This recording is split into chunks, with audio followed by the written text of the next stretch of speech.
இந்த உலகத்தில் நல்லதும் தீமையும் மோதிய ஒரு அதிசய கதை உங்களுக்கு தெரியுமா?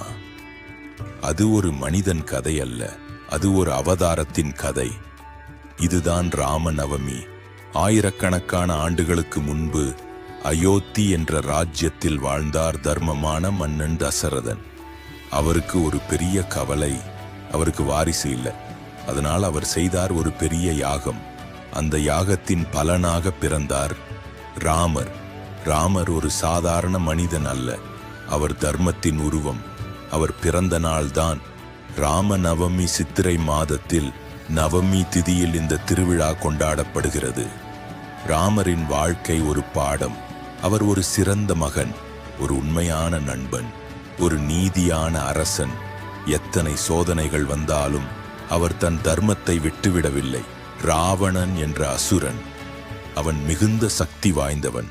ஆனால் ராமர் நேர்மையின் பாதையில் நடந்தவர். இறுதியில் நடந்தது ஒரு மாபெரும் போர். நல்லது வென்றது, தீமை தோற்றது.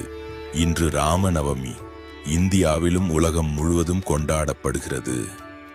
கோவில்களில் பக்தி பாடல்கள், வீடுகளில் பூஜைகள், ராமாயணம் பாராயணம். இது ஒரு நினைவூட்டல், நல்லது எப்போதும் ஜெயிக்கும். ராமர் ஒரு கடவுள் மட்டும் அல்ல, அவர் ஒரு வாழ்க்கை வழிகாட்டி. இந்த ராமநவமி நம் வாழ்க்கையில் நல்ல மாற்றத்தை கொண்டு வரட்டும். ஜெய் ஸ்ரீராம்.